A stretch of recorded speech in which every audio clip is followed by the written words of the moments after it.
बुजुर्ग, मेरे नौजवान साथी, मेरी मातृशक्ति, मैं आप सबको बहुत बहुत मैं आपका धन्यवाद करता हूं। मैं भाई राव यादवेंद्र जी को मैं बहुत बहुत आज के इस कार्यक्रम के लिए उनका भी बहुत बहुत धन्यवाद करता हूं और उनको मैं बहुत बहुत एक बार फिर मुबारकबाद देना चाहता हूं कि आज ये इतना सफल प्रोग्राम यहाँ पे जो आयोजित किया गया है। और ये सबसे पहले मैं भी आज शहीद आजम भगत सिंह जी, शहीद आजम राजगुरु जी, शहीद आजम सुखदेव जी, उनको श्रद्धांजलि देते हैं हम सब मिलके, क्योंकि आज के दिन उन तीनों को अंग्रेजों ने फांसी तोड़ी थी। देश के लिए सब कुछ न्यौछावर करने वाली वो पीढ़ी थी और ये वो इलाका है जिस इलाके ने 1857 की लड़ाई, ये वो इलाका है जिस इलाके में हमारे देश के गौरव राव तुलाराम जी की तलवार जिस इलाके में चमकी थी, ये वो इलाका है, देशभक्त इलाका है। तब से लेकर आज तक देश की सरहद पे अगर पहुंच जाओ तो देशभक्ति की कोई पहचान, किसी इलाके की पहचान दिखाई देगी तो वो दक्षिणी हरियाणा के इस इलाके की पहचान दिखाई देगी, ये वो इलाका। तो आज ऐसे दिन हम अपने तीनों शहीदों को भी नमन करते हैं और यही देशभक्ति के संस्कार हम आने वाली समय अपनी अगली पीढ़ी को सौंप के जाएं। आज ये कार्यक्रम ऐसे समय हो रहा है कि लोकसभा का चुनाव का भी बिगुल बज चुका है। तो लोकसभा के चुनाव में आपको और हमको फैसला करना है और ये जो रोहतक लोकसभा सीट है, ये आप जानते हो एक हॉट सीट है। ये हॉट सीट है, इस पे सबकी नजर है, सही सबकी नजर रहती है क्या ना, इस पे सबकी नजर है। और ये हॉट सीट इसलिए है क्योंकि ये जो रोहतक लोकसभा सीट है, ये सीट हरियाणा में क्या फैसला होगा उसका फैसला रोहतक लोकसभा सीट से आप लोग करते हैं। क्योंकि ये बाकी देश में और हरियाणा के चुनाव में एक अंतर है कि हरियाणा के चुनाव के 3 महीने के बाद विधानसभा का चुनाव, लोकसभा में गिनती होगी मेरे ख्याल 5 जून की गिनती का तारीख शायद, और 4 जून की गिनती की तारीख है। और देखो कितनी जागरूकता है, मुझसे ज्यादा आपकी जागरूकता है। तो 4 जून की गिनती की तारीख है, तो जून चला गया, जुलाई, अगस्त, सितंबर में दोबारा कोड लगना है, अक्टूबर में चुनाव होने, तो 2-2.5 महीने बीच में रह जाते हैं।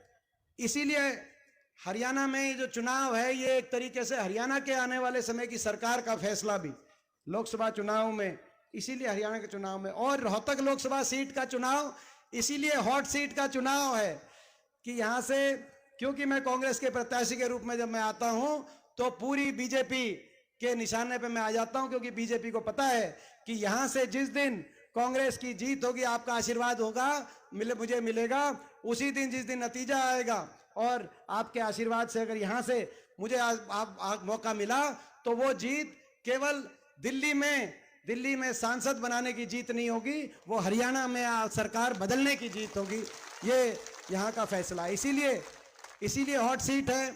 इसीलिए जो अभी मुख्यमंत्री जी जो अभी मौजूदा मुख्यमंत्री हैं, ये कुछ दिन पहले जब आए तो झज्जर में इन्होंने कहा कि हमारे लिए 9 सीट एक तरफ है और 1 सीट एक तरफ है। ऐसा नहीं है कि मुझसे कुछ इनका ज्यादा प्यार है इसीलिए 1 सीट एक तरफ है, लेकिन इस नतीजे का जो प्रभाव हरियाणा की राजनीति में और हरियाणा में, देश में भी मैं बात करूंगा, मैं पहले हरियाणा की बात और इस इलाके की बात मैं पहले करूं, फिर हरियाणा में बदलाव जरूरी है। क्योंकि ये सरकार आपने देखी 10 साल खट्टर सरकार, बड़े आशाओं के साथ लोगों ने मौका दिया था।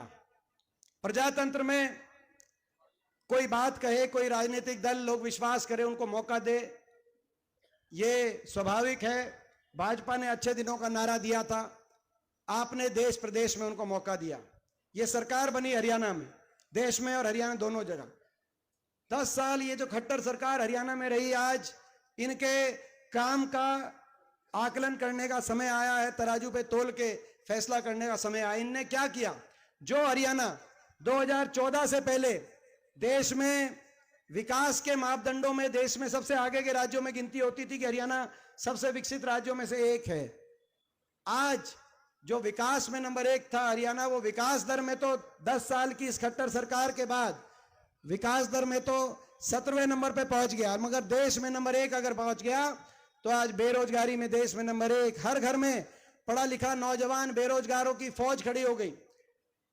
बेरोजगारी में देश में नंबर 1 छोटी बात नहीं है। और ये मैं नहीं कह रहा, या हम विपक्ष में नहीं कह रहे, ये भारत सरकार ने, मोदी सरकार ने संसद के अंदर मेरे प्रश्न के उत्तर में, इसी सत्र में 2 महीने पहले इसी सत्र में मेरे प्रश्न के उत्तर में भारत सरकार ने यह जवाब दिया, प्रधानमंत्री जी ने जवाब दिया, प्रधानमंत्री के कार्यालय ने जवाब दिया। मैंने पूछा था कि देश में सबसे ज्यादा बेरोजगारी कहां है, भारत सरकार का जवाब आया संसद के अंदर कि हरियाणा के अंदर देश में सबसे ज्यादा बेरोजगारी है और 2014 के मुकाबले 3 गुना बेरोजगारी। और क्यों हुई वो बेरोजगारी? इसीलिए हुई 10 साल में ना तो निवेश हुआ, ना कोई नया औद्योगिक क्षेत्र लगा, ना कोई शिक्षा का नया कोई संस्थान हरियाणा में, ना कोई बड़ी परियोजना आई, ना कोई थर्मल का कारखाना, ना कोई आईएमटी औद्योगिक क्षेत्र, ना कोई नया विश्वविद्यालय। 10 साल के अंदर ना कोई निवेश हुआ, निजी क्षेत्र में नहीं, और सरकारी क्षेत्र की 2.5 लाख नौकरी समाप्त कर दी गई। जो बची वो या तो कच्चों में परिवर्तित कर दी गई कौशल निगम के माध्यम से, जिसमें बिना रिजर्वेशन, बिना पेंशन, क्योंकि कच्ची नौकरी है, पेंशन नहीं है, ना पेंशन ना रिजर्वेशन, और बिना मेरिट के बैकडोर से कच्चे में, जैसे फौज में कच्ची में, हरियाणा में भी कौशल निगम से कच्चों में परिवर्तित कर दी गई। केवल 5 साल में, पिछले 5 साल में भी आखिर में आकर एक ग्रुप डी की नौकरी निकाली, और इस 5 साल में भी बाकी जो नौकरियां निकली वो तो भर्ती घोटालों की, पेपर लीक घोटालों की भेंट चढ़ गई। फिर भी कुछ लिस्टें निकली। बड़ी नौकरियों में हरियाणा से ज्यादा हरियाणा के बाहर के नौजवानों का नंबर आया। आपने देखा होगा एसडीओ की नौकरी निकली 2020 में 99 में से एसडीओ में 77 बाहर के। उसके बाद आपने देखा 78 एसडीओ इलेक्ट्रिकल लगाए, 78 में से 76 बाहर के, केवल 2 हरियाणा के। एचसीएस की नौकरी निकली, एचसीएस की नौकरी में 38 हरियाणा के बाहर के। हमें किसी, ये सभी का देश है, हमें किसी प्रदेश के नौजवान कहीं लगे हमें कोई आपत्ति नहीं, लेकिन बाकी किसी प्रदेश में अगर हरियाणा के नौजवानों को अवसर नहीं मिल रहा तो हरियाणा का नौजवान हरियाणा के अंदर। अभी बीडीओ की निकली, पंचायती राज, ब्लॉक डेवलपमेंट पंचायत अफसर, पंचायतों में काम करना है। 7 बच्चे लगे, 7 में से 5 बाहर के और केवल 2 हरियाणा के। हरियाणा की पंचायतों में काम करने के लिए दूर दराज प्रदेशों से दूसरी भाषा बोलने वाले हरियाणा में कैसे उपयुक्त हो सकते हैं, खट्टर साहब ही बताए। बड़ी नौकरियों में मौका मिला नहीं। केवल ग्रुप डी की नौकरी एक बार 2019 में निकाली और उसके बाद सीटी के चक्कर कटा दिए, और आखिर में दोबारा से उसमें ऐसी क्वालिफिकेशन के बच्चे लगे, वो अपनी नौकरी छोड़ के चले गए। दोबारा से वैकेंसी बन गई, दोबारा ग्रुप डी की नौकरी। इलेक्शन के टाइम 5 साल तक घुमा घुमा के दोबारा ग्रुप डी की नौकरी निकालने का काम किया। और उसके साथ साथ अग्निपथ, उसके साथ साथ ऐसी योजना आ गई अग्निपथ, जय जवान जय किसान का नारा दिया था स्वर्गीय लाल बहादुर शास्त्री जी ने। और उस नारे की गूंज, जय जवान जय किसान की गूंज अगर देश के किसी कोने में एक सुनाई देती थी तो वो दक्षिणी हरियाणा हीरवाल के इस कोने में दे जय जवान जय किसान, हर गांव में। और यही खड़े होकर मैंने संसद में कहा कि ये वो इलाका है जिस इलाके में, इस इलाके की क्या पहचान है। ये मैं तो बचपन से इस इलाके में, और मैं कह सकता हूं कि सांगी गांव मेरी जन्मभूमि हो सकती है, लेकिन कोसली हल्का और दक्षिणी हरियाणा मेरी कर्म भूमि है। इस बात का मुझे गौरव प्राप्त है, इस बात का मुझे गौरव प्राप्त है कि हुड्डा साहब चुनाव लड़ते थे 91 में। मैं स्कूल का स्टूडेंट था, मेरी ड्यूटी कहीं लगती थी तो जो बहन जी पुराना जो कोसली हल्का, मेरी यही ड्यूटी लगती थी 91 में, 96 में, 98 में। और मैं ये भी कहना चाहता हूं, थोड़ा सा लाइन से अलग हो गए लेकिन दोबारा आएंगे अग्निपथ योजना पे। एक बात मैं और कहना चाहता हूं, कुछ लोग अभी कह रहे थे, दान सिंह जी ने जो बात कही कि भाई एक आध चुनाव में नतीजा उतना अच्छा नहीं रहा, मगर मैं, और फिर भी एमपी साहब यहाँ आते रहे, और एमपी साहब को फिर भी मैं बताना चाहता हूं क्यों दान सिंह जी, ये वो इलाका है, ये कोसली हल्का, ये वो इलाका है। हमारे परिवार ने, चौधरी रणबीर सिंह जी ने यहाँ से लोकसभा के चुनाव लड़े, हुड्डा साहब ने 5 लोकसभा के चुनाव लड़े, मैंने 4 लोकसभा के चुनाव लड़े, हमारे परिवार ने 13 बार लोकसभा के चुनाव लड़े। एक आध इलेक्शन को छोड़कर ये कोसली हल्का है, एक एक गांव ने पूरा आशीर्वाद दिया यहाँ से, वो कैसे भूल सकते हैं। हमारी 3 पीढ़ियां यहाँ से आशीर्वाद लेके लोकसभा में पहुंची हैं। मैं समझता हूं कि भाई एक आध चुनाव देश के इतिहास में, प्रजातंत्र है, एक आध चुनाव में, लेकिन हर चुनाव में यहाँ से आशीर्वाद मिला, चाहे दादाजी रहे हो, चाहे हुड्डा साहब रहे हों, और मेरी तो बचपन से यहाँ ड्यूटी लगती थी। बचपन में मैं आता था कि गांव में कोसली के, पुराने कोसली के, जाटू साना के गांव नए हमारे जरूर जुड़े 2009 में, लेकिन पुराने तो, मगर ये हल्का तो एक ही। तो मैं समझता हूँ यही कारण है कि ये जो इस हल्के का और मेरा जो आपस का संबंध है वो कभी जो है, मैं समझता हूँ आखिरी सांस तक, अपनी आखिरी सांस तक, सरकारें आएंगी जाएंगी, सत्ता में होंगे विपक्ष में होंगे, लेकिन आखिरी सांस तक कोसली हल्के के अपने परिवार के लिए, आप सब के लिए भाई जो कुछ हो सकेगा अपनी जान छिड़कूंगा कोसली हल्के के लिए, अपने कभी पीछे नहीं हटेंगे। ये मेरा, क्योंकि मेरा बचपन यहाँ बीता। मैं कर्म आदमी, किसी भी किसी भी व्यक्ति के जीवन में एक जो है बचपन होता है और एक जवानी होती है। मेरा बचपन भी यहाँ बीता है, मेरी जवानी भी यहाँ बीती है, मेरी एक कर्म भूमि है। मैं समझता हूँ कि ये भगवान श्री कृष्ण की धरती है जहाँ उन्होंने गीता ज्ञान दिया था, कर्म सर्वोपरि और कर्म भूमि सर्वोपरि। तो ये मेरा हल्के के साथ ये रिश्ता है। खैर, हम बात कर रहे थे अग्निपथ की, जय जवान जय किसान की अगर गूंज कहीं सुनाई देती है। मैंने संसद में खड़े होकर कहा कि अगर देश में एक इलाका है जिसकी एक पहचान है, जहां हर घर में कोई फौजी है, कोई ऐसा घर नहीं जहां हर घर में कोई ना कोई फौजी है, कोई किसी के कोई भाई मिलेगा, या चाचा मिलेगा, किसी ताऊ किसी दादे के परिवार में, हर घर में जहां फौजी है और हर घर और हर गांव में किसी ना किसी ने शहादत दी है, उस इलाके का नाम देश में केवल और केवल दक्षिणी हरियाणा की ये धरती है और कोई दूसरा इलाका नहीं। तो ये वो इलाका है। और यहां हम मांग कर रहे थे अही रेजिमेंट की। मैं संसद में खड़े होकर मैंने अही रेजिमेंट की हम मांग करते थे, मगर अही रेजिमेंट देना दूर है, सरकार ने लागू कर दी अग्निपथ योजना। अग्निवीर भर्ती किए गए। देश की आजादी से लेकर 2019 तक हर साल लगभग 5,500 की पक्की भर्ती हरियाणा से होती थी, और हरियाणा में सबसे ज्यादा अपने इन 3-4 जिलों से होती थी। उस पक्की भर्ती को 2 साल भर्ती नहीं हुई कोविड में, कोरोना काल में, और कोविड में 2 साल भर्ती ना होने के बाद अग्निवीर की योजना आ गई, जिसमें 5,500 की पक्की भर्ती के बजाय पिछले साल 924 अग्निवीर लिए गए हरियाणा से, कुल 924। मगर इन 924 में से भी आपको पता है केवल 200-225 पक्के किए जाएंगे, 1/4, बाकी घर वापिस आ जाएंगे 4 साल के बाद। ये मैं समझता हूं कि कहां 5,500 की पक्की भर्ती अपने हरियाणा से और इस इलाके से हर साल सरकारें आई गई, चाहे भाई बीजेपी की सरकार हो, चाहे वो कांग्रेस की सरकारें रही हों, सरकारें आई गई देश में, लेकिन 5,500 की पक्की भर्ती का क्रम खत्म नहीं हुआ है राजनीति से ऊपर उठ के, क्योंकि फौज राजनीति से ऊपर उठ के। इसीलिए मैं राजनीति से ऊपर एक सरकार से पूछना चाहता हूं, इसकी मांग किसने करी? देश में ना तो फौज की मांग थी, क्योंकि जो जनरल अभी न जो नरवणे जो फौज के जनरल रिटायर हुए, उन्होंने कहा हम सारे आश्चर्यचकित हो गए, हमें पता नहीं था।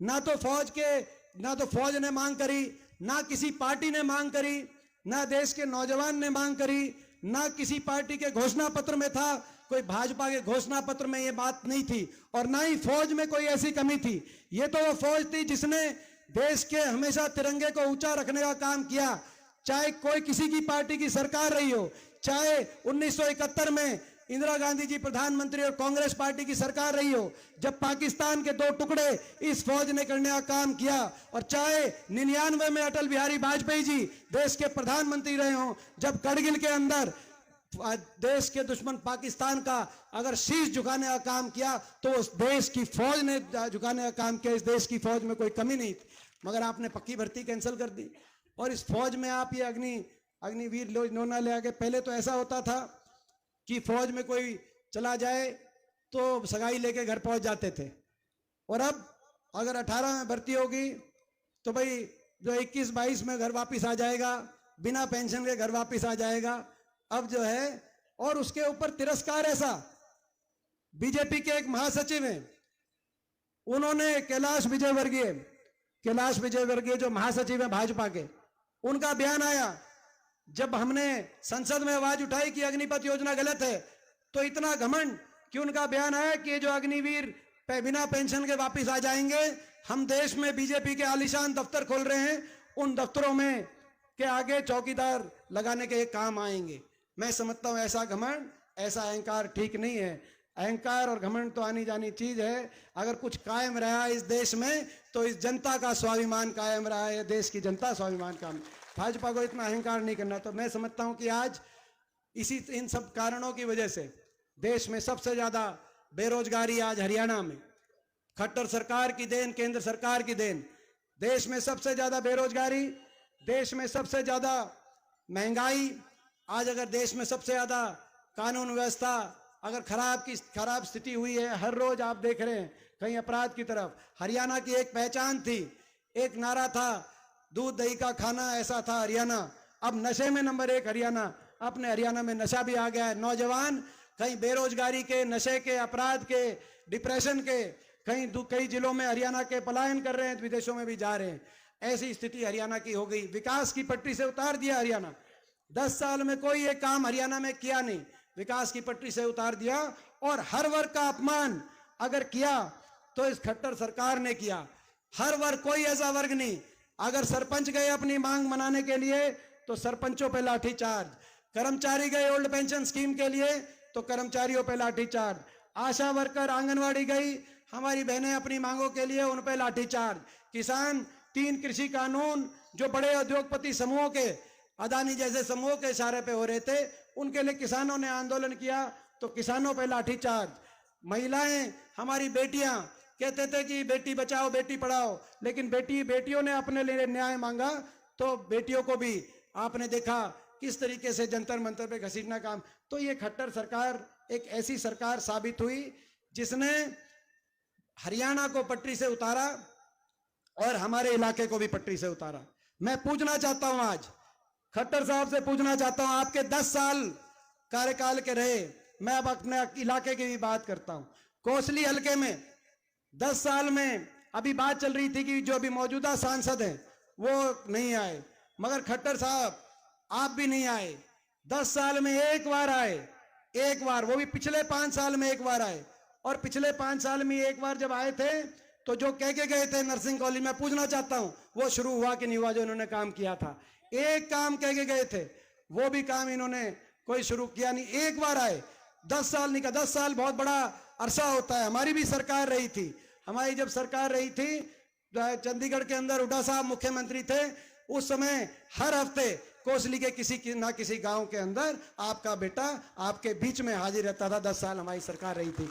ये मैं समझता हूं कि एक अपने की और अपने की पहचान इससे होती है। 10 साल निकाल दिए, अब आप जो है उनको कहीं हम उलाहना लेके भी जाएं उनके पास तो क्या जाएं। और अब जब पता चल गया हरियाणा में बदलाव होने जा रहा है, ये इस बात का अंदाजा हो गया भाजपा को, तो चेहरे बदल दिए।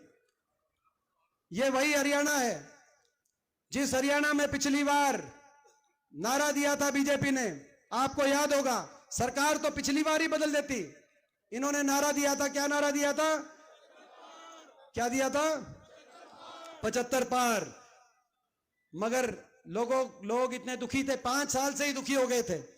लोगों ने 75 पार के नारे की हवा निकाल दी। 40 पे सुई रुक गई थी, 40 पे सुई रुक गई। और कांग्रेस और बीजेपी में प्रदेश में केवल 3900 वोटों का फर्क। अगर 3900 वोट पिछली बार 2019 में हमारी ज्यादा आ जाती कांग्रेस पार्टी की, तो हमारी 36 सीट आती और बीजेपी की 35 सीट, कांग्रेस की सबसे बड़ी दल होके उसी समय निकल जाते। और हमारी और लोग कितने दुखी थे खट्टर सरकार के पहले चरण से, पहली चरण की जो खट्टर सरकार, उससे कितने दुखी थे, इस बात का अंदाजा लगा सकते हैं कि 14 मंत्री उनके चुनाव में उतरे थे 2019 में। 14 में से 12 मंत्री दोबारा विधानसभा नहीं पहुंचे। 75 पार के नारे के बाद एक एक मंत्री से कितने दुखी होंगे। उदाहरण आपको मैं एक एक का उदाहरण क्या दूं। सबसे बड़ा उदाहरण तो रावदान सिंह जी यहाँ बैठे हैं, महेंद्रगढ़ से उनके शिक्षा मंत्री थे रामविलास जी, उनके इनके खिलाफ जो चुनाव, दान सिंह जी वहां पहुंचे। 14 में से 2 ही मंत्री वापस पहुंचे, खट्टर साहब और अनिल विज साहब। बाकी कोई मंत्री भी वापस नहीं पहुंच पाए, लोग दुखी थे।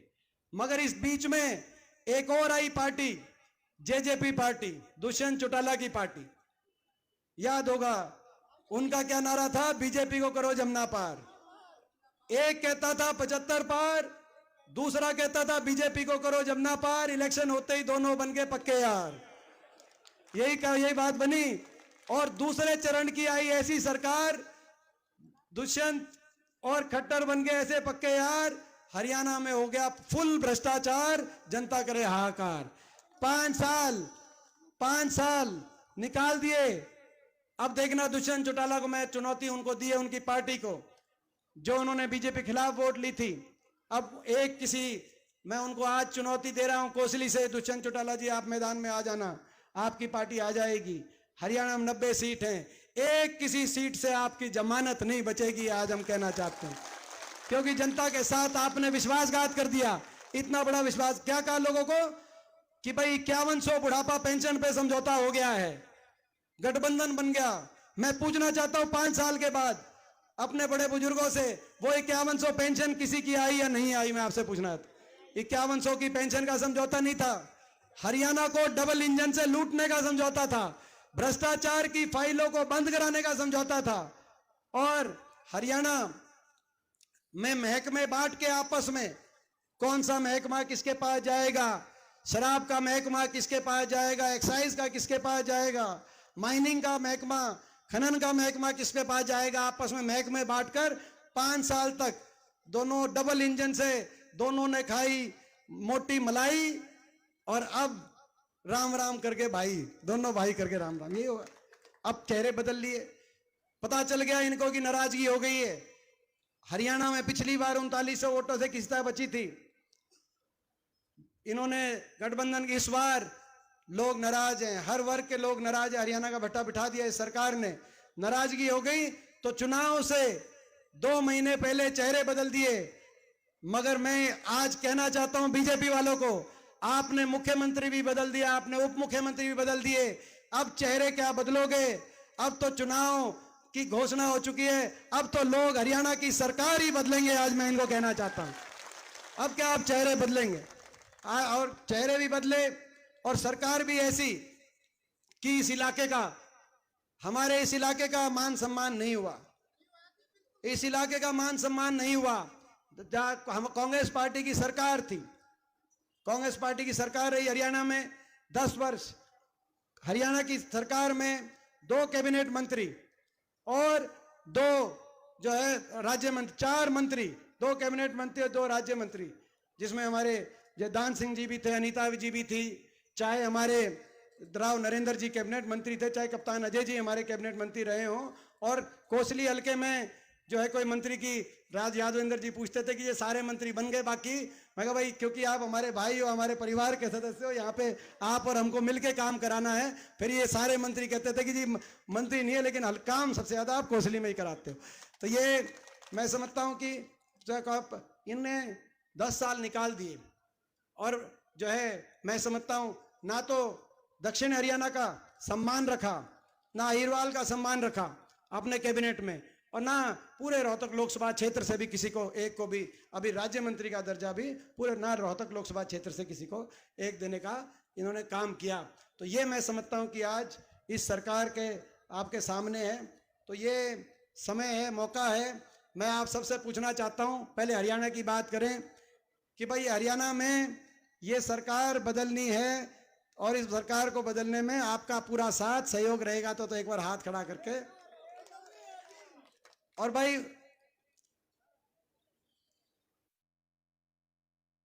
और उसके साथ साथ आज थोड़ी दिल की बात कह रहा हूं तो थोड़ा पानी पी के करनी पड़ेगी भाई। उसके साथ साथ जहां तक कोसली हल्के की बात है, जब आपने मौका लिया 10 साल, तो जो हो सकता था एक एक गांव में पहुंचकर हर व्यक्ति से, हर गांव के पास जाकर मैंने जो हो सकता था, एक लोकसभा सांसद के रूप में नया मैं अमेरिका से आया था, मुझे ज़्यादा राजनीति का ज्ञान नहीं था, लेकिन सिर पे एक ही धुन सवार थी कि हमारा क्षेत्र आगे जाए, क्षेत्र में विकास हो और विकास का पहिया घूमे। और मेरे दिल में केवल एक बात थी कि काम हो, विकास हो और मेरी वजह से किसी एक आदमी को भी मेरी वजह से कोई दुख ना पहुंचे। कोई एक आदमी भी पूरे दिन में अगर हल्का सा भी कोई जो है बिना स्माइल के वापस चला जाता था, तो मेरे को रात को नींद नहीं आती थी। 10 साल जो मैंने हो सकता था आप सबके लिए अपना प्रयास किया। हम एक केवल उदाहरण अपने हलके के लिए, हम केवल उदाहरण, वैसे एक एक कामों की तुलना आपके बीच में जो है एक पैम्फलेट के माध्यम से पहुंची है, लेकिन हम कोसली हलके में केवल एक तुलना शिक्षा के क्षेत्र में एक दें, क्योंकि शिक्षा ऐसा है जो आने वाले पीढ़ी को आगे लेके जाने का। जब मैं छोटा सा था और मैं आता था यहाँ पे हुड्डा साहब के चुनाव में, तो सबसे बड़ी बात थी कि दक्षिण, एक बड़ा मुद्दा था कि दक्षिण हरियाणा में सरकारें आई गई, अलग अलग पार्टियों की सरकारें बनी, मगर एक भी विश्वविद्यालय, सरकारी विश्वविद्यालय दक्षिण हरियाणा के अंदर किसी जिले के अंदर नहीं बना। जब सरकार बनी आपके आशीर्वाद से और मौका मिला, तो पहली कलम से, चाहे वो महेंद्रगढ़ के अंदर सेंट्रल यूनिवर्सिटी बनवाने की बात हो, चाहे रेवाड़ी के मीरपुर के अंदर इंदिरा गांधी यूनिवर्सिटी बनाने की बात हो, और चाहे गुड़गांव के अंदर डिफेंस यूनिवर्सिटी बनाने की बात हो, तीन यूनिवर्सिटी अगर किसी एक, ये इतिहास में ये दर्ज भी बात जाएगी। 10 साल आपने ये सरकार भी देख ली, अपनी सरकार में 3 यूनिवर्सिटी बनी। और कोसली क्षेत्र के अंदर, चाहे वो भगत फूल सिंह जो रीजनल सेंटर, जो हमारी महिलाओं के लिए रीजनल सेंटर जो कृष्ण नगर लुलाहिर के अंदर, और मैं कहना चाहता हूं ये रीजनल सेंटर तो एक आधारशिला है। इस बार मौका मिलेगा तो वहां भी महिलाओं के लिए, अपनी बेटियों के लिए विश्वविद्यालय बनवाने का वहां पे काम करेंगे, ताकि एक पूरा विश्वविद्यालय, जैसे मीरपुर में विश्वविद्यालय बनवाया था, जैसे महेंद्रगढ़ के अंदर यूनिवर्सिटी बनी, ऐसे ही कृष्ण नगर के लुलाहिर के अंदर भी हमारी लड़कियों के लिए, बेटियों के लिए एक यूनिवर्सिटी बने। इसी तरीके से ये जैनाबाद के अंदर आपको याद होगा, जब अपनी सरकार थी, इंजीनियरिंग कॉलेज की मांग आई, और प्रदेश के अंदर केवल एक ही सरकारी इंजीनियरिंग कॉलेज उस समय अलग से जो सेपरेटली जो चल रहा था, जो यूनिवर्सिटी के, किसी यूनिवर्सिटी के बाहर, तो चौटाला राज में बना था चौधरी देवीलाल इंजीनियरिंग कॉलेज नाथुरशी चोपटा सिरसा के अंदर, चौटाला सरकार में बना था। अपनी गवर्नमेंट में 10 साल हमें जब मौका मिला कांग्रेस की, तो 2 सरकारी इंजीनियरिंग कॉलेज पूरे प्रदेश के अंदर केवल 2 स्थापित हुए। एक सरकारी इंजीनियरिंग कॉलेज जैनाबाद के अंदर और दूसरा सरकारी इंजीनियरिंग कॉलेज झज्जर के अंदर। जैनाबाद में हमारे जो है मैं समझता हूँ राव वीरेंद्र सिंह जी के नाम से, और झज्जर के अंदर चौधरी रणबीर सिंह जी के नाम से 2 इंजीनियरिंग कॉलेज पूरे प्रदेश के अंदर। आज पूरे प्रदेश में केवल मात्र 3 सरकारी इंजीनियरिंग कॉलेज हैं। और ये जो जैनाबाद वाला कॉलेज है, इसमें तो एक और ऐसी बात है जो प्रदेश में और कहीं नहीं। बाकी जगह तो जिस गांव में है उस गांव के लिए केवल 5% का रिजर्वेशन है, लेकिन जैनाबाद के अंदर डहीना का भी 5% है और जैनाबाद का भी, दोनों गांवों का 5% अगर रिजर्वेशन है। हम आएंगे, हम जाएंगे, आने वाले समय में हम रहे ना रहे, मगर ये शिक्षा के जो संस्थान हैं, इनके माध्यम से हमारी अगली पीढ़ी को ताकि दिशा मिले। इसी तरीके से 5 उस समय नए सरकारी ITI बने, कोसली में 2 राजकीय महिला विश्वविद्यालय बने हमारी सरकार में, 2 महाविद्यालयों का निर्माण हुआ, 2 नए सरकारी पॉलिटेक्निक बने, एक सैनिक स्कूल गोडड़ा टप्पा खोरी में हमारे साथ लगते क्षेत्र में, एक केंद्रीय विद्यालय, 95 स्कूल अपग्रेड हुए। अब जो अपने पूरे क्षेत्र में, कोसली क्षेत्र में, मैं शिक्षा की बात कर रहा हूं, मैं पूछना चाहता हूं अरविंद शर्मा जी से, आपकी 5 साल से आप सांसद हो, आप एक कोई कॉलेज, एक ITI, एक पॉलिटेक्निक और कोई एक स्कूल बता दो कोसली के अंदर जो आपने बनवाने का काम, एक आप बता दो। अरविंद शर्मा जी से मैं पूछना चाहता हूं। तो भाई, तो ये मैं अरविंद शर्मा जी से, इसी तरीके जब अपनी जब सरकार थी, तो कोसली में 50 बेड का जनरल अस्पताल बना, एक अस्पताल नाहड़ में CHC, और जो है अपना गुड़ियानी में बउआ के अंदर, और जो इसी तरीके से जो बाकी जो अपना एक काम, तो मैं क्या बताऊं आपको सारी बात पता है। कहने की बात यह है कि कोसली के लिए मौका मिलेगा, मैं ये मानता हूं कोसली के लिए जो है,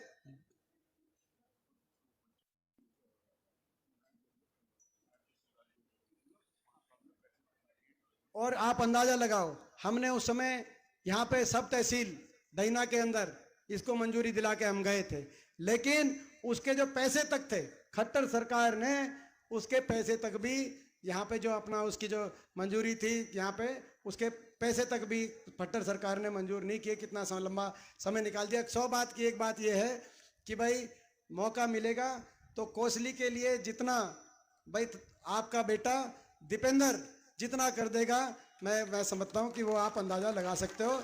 ये मेरा परिवार है, ये मेरा घर है और मुझे पूरा विश्वास है इस बार पूरा विश्वास है कि आपका आशीर्वाद मिलेगा। हरियाणा में बदलाव होगा, हरियाणा में भी बदलाव होगा और मैं समझता हूं कि हरियाणा में बदलाव होगा तो हरियाणा विकास की पटरी पे फिर जाएगा। और हमारे संकल्प हरियाणा सरकार में, जिस दिन हरियाणा में कांग्रेस पार्टी की सरकार बनेगी, सबसे पहले जो हमारे बड़े बुजुर्गों के साथ इस गठबंधन ने 5100 पे धोखा कर दिया, उन बड़े बुजुर्गों को 4 महीने के बाद देश में सर्वाधिक 6000 बुढ़ापा पेंशन हर बड़े बुजुर्ग को दिलाने का हम काम करेंगे। हमारा संकल्प कांग्रेस, हमारा संकल्प है। हम जैसे कि हिमाचल प्रदेश की कांग्रेस पार्टी की सरकार ने महंगाई से राहत देते हुए 300 यूनिट बिजली का राहत देने का और हमारी महिलाओं को 500 रुपए में गैस सिलेंडर दिलवाने का काम हिमाचल प्रदेश में हुआ है। 300 यूनिट बिजली में राहत देते हुए और 500 रुपए में सिलेंडर दिलवाने का हम काम करेंगे। हमारा संकल्प है। कर्मचारियों को जैसे राजस्थान में कांग्रेस की सरकार ने ओल्ड पेंशन स्कीम दिलवाई थी, लेकिन अभी आकर बीजेपी ने दोबारा से उनकी पेंशन समाप्त कर दी, तो भाई हरियाणा में मौका मिलेगा। इस बार कर्मचारियों को ना सिर्फ ओल्ड पेंशन स्कीम दिलवाएंगे, लेकिन पहली कैबिनेट और पहली विधानसभा में ऐसा कानून बना के जाएंगे कि कर्मचारियों की पेंशन आगे कोई छीन ना सके, चाहे कोई सरकार है ना। ये हरियाणा के अंदर ओल्ड पेंशन। और भाई हमारा संकल्प है कि अपने किसानों को न्यूनतम समर्थन मूल्य की जो कानूनन जो गारंटी है अपने किसानों को, वो कानूनन गारंटी, और हमारे एससी भाइयों को, हमारे बीसीए के, हमारे जो एससी बीसी और छत्तीस बिरादरी के बीपीएल परिवार 100 गज के प्लॉट और मकान इंदिरा आवास योजना के मकान के माध्यम से उनको जो अपनी सारी जो हमारे समय स्कीम्स चल रही थी उनके माध्यम से 100 गज के प्लॉट के साथ इंदिरा आवास योजना के माध्यम जो इनकी सरकार में पूछना चाहता हूं, किसी गरीब का कोई मकान आया हो आप बता सकते हो? कोई मकान नहीं आया, केवल कागजों में उलझाया, बड़ी बड़ी योजनाओं की घोषणा करी, नीचे किसी गरीब को राहत नहीं दी। ये गरीब विरोधी सरकार है। ये हमारे सारे भाइयों के लिए 3.5 लाख का जो किस्त वाला इंदिरा आवास योजना को लागू करेंगे और हमारे हर परिवार को 100 गज का प्लॉट और जो है उनके मकान की सहायता दिलवाने का हम काम करेंगे। ये भी हमारा संकल्प है। और हमारा संकल्प है देश में और फैमिली आईडी, जो फैमिली आईडी कहीं फैमिली आईडी, प्रॉपर्टी आईडी और ये जो पोर्टल, इनके सारे जो उसमें जो सारी इस तरह से जो झंझटों में लोगों को फंसाने का काम हुआ है, इस सारे झंझटों से लोगों को इसका समाधान कराने का हम काम करेंगे। और भाई जो देश में आज देश में लोकतंत्र पे, देश के लोकतंत्र पे आज हमला ये सरकार कर रही है, देश के संविधान पे। संविधान को अभी एक बीजेपी एमपी की का स्टेटमेंट आई कर्नाटक से कि हमने 400 पार का नारा इसीलिए दिया है बीजेपी ने कि 400 पार, ताकि संविधान हम बदल दें और संविधान तोड़ दें। मैं उनको कहना चाहता हूं देश का संविधान है बाबा साहब का संविधान, जिसके आधार पे देश आगे चला है। तो भाई संविधान को आप कुचलना चाहते हो, जब तक जो इस देश की जनता जागरूक है, संविधान को तो आप 1 इंच भी आपको संविधान को हिलाने नहीं देंगे। आज हम इनको कहना चाहते हैं। और लोकतंत्र की हत्या करने की बात आप कर रहे हो। देश के सभी जो भी विपक्ष में हैं उनको आप निशाने पे लेने की बात कर रहे हो। ये आप देश की लोकतंत्र की भी हम ये लड़ाई लड़ रहे हैं, देश के लोकतंत्र को। आज मैं देख रहा हूं केंद्रीय जांच एजेंसियां केवल विपक्ष में कोई भी है, कोई भी नेता पूरे देश में विपक्ष में, उनको केंद्रीय जांच एजेंसियों के उन पर मुकदमे बनते हैं और उनको जेलों में डालने का काम ये सरकार कर रही है।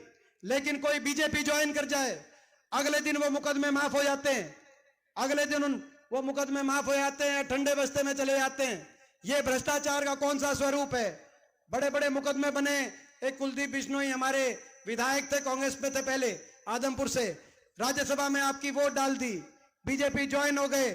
पहले आपकी एजेंसियां कहती थी, ये जो ईडी और आईटी कहती थी कि इनके हजारों करोड़ की इनकी संपत्ति विदेशों में पकड़ी गई है। जब से वो बीजेपी में ज्वाइन हुए हैं उनके मुकदमे कौन से ठंडे बस्ते में गए हैं ये पता ही नहीं चल रहा। कहीं महाराष्ट्र में अजीत पवार, कहीं नारायण राणे, बड़े बड़े घोटालों के जो अपना जिनके नाम चल रहे थे। लेकिन आपकी जांच एजेंसियां जांच करानी हो तो आप उनकी जांच वहां जांच कराओ। कोरोना काल में जहां एक दूसरे की मदद करने के लिए लोग अपने जेब से भी खर्च रहे थे, उस समय वैक्सीन बनाने वाली कंपनी से बीजेपी ने करोड़ों रुपए का चंदा लिया और उसके चंदा लेने के 12 दिन के बाद उसको वैक्सीन की उसकी परमिट कराई और देश में उनको अपने जो मन चाहे भाव के अंदर वैक्सीन लगवाने की जो इजाजत दी। क्यों आपने लिया चंदा? वैक्सीन की कंपनी को आपको चंदा देने की क्यों जरूरत हुई और आपने चंदा क्यों लिया? बीजेपी को अगर जांच करानी है तो ऐसे विषयों का जांच करानी चाहिए। मगर ये तो मैं समझता हूं कि आज इनका अहंकार और इनका घमंड, तो भाई इनका अहंकार, इनका घमंड भी बीजेपी का भी कुछ कम करना जरूरी है। मैं आप सबसे पूछना चाहता हूं, इनका घमंड, इनका अहंकार थोड़ा कम करोगे कि नहीं करोगे? मैं आप सबसे पूछना है, क्योंकि भाई ये जिस रास्ते पे चले हैं, इनका अहंकार, इनका घमंड कम से कम इतना कम हो कि भाई अगर ये कुछ ऐसी बात करें तो कम से कम कोई उनसे खड़े होकर कोई बात, उनकी लड़ाई लड़ सके। तो उसके लिए आपका साथ और आपका सहारा कोसली का चाहिए। और एक बात और मैं कहना चाहता हूँ, पिछली बार हमने शिक्षण संस्थाएं पे जोर दिया कोसली में कि बहुत सी ये ITI, polytechnic college, engineering college, आसपास विश्वविद्यालय, रीजनल सेंटर, शिक्षण संस्थाएं बने, इंफ्रास्ट्रक्चर बने।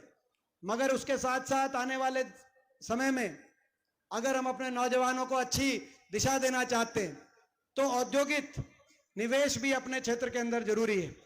और इसीलिए ये हम संकल्प, यहाँ पे मैं आज आपके माध्यम से संकल्प मैं ले रहा हूँ, आने वाले समय में जैसे मानेसर में IMT, बावल में IMT इंडस्ट्रियल मॉडल टाउनशिप औद्योगिक क्षेत्र की स्थापना हुई, अगर आपके आशीर्वाद से मौका मिलता है इस बार शिक्षण संस्थाएं एक तरफ और औद्योगिक निवेश के लिए एक बड़ा औद्योगिक निवेश के अपना कोसली क्षेत्र के अंदर, उस तरफ हम लोग सारे मिलकर प्रयास करेंगे। तो भाई गला भी बैठ गया। मगर मैं पूछना चाहता हूं भाई, ये मेरी कर्म भूमि है, बचपन से लेके आज तक आपने देखा है, मेरी इंसानियत की कोई गवाही दे सकता है तो आप दे सकते हो। मेरी इंसानियत की गवाही आप दोगे कि नहीं दोगे, मेरे को ये बताओ भाई। मेरे राम आप हो, मैंने आपको, आप एक एक आदमी को अपना राम मान के दिन और रात मैंने इंसानियत से कभी किसी को मना नहीं किया। मैंने अपनी तरफ से हर आदमी के लिए कोशिश करी है। मैं ये आपसे पूछना चाहता हूँ, भगवान राम को मर्यादा पुरुषोत्तम राम इसलिए कहा जाता है कि भगवान राम न्याय करते थे। तो भाई मेरे राम आप हो, मेरे साथ, मैं आपका बच्चा हूँ, मेरे साथ न्याय करना, मैं आपका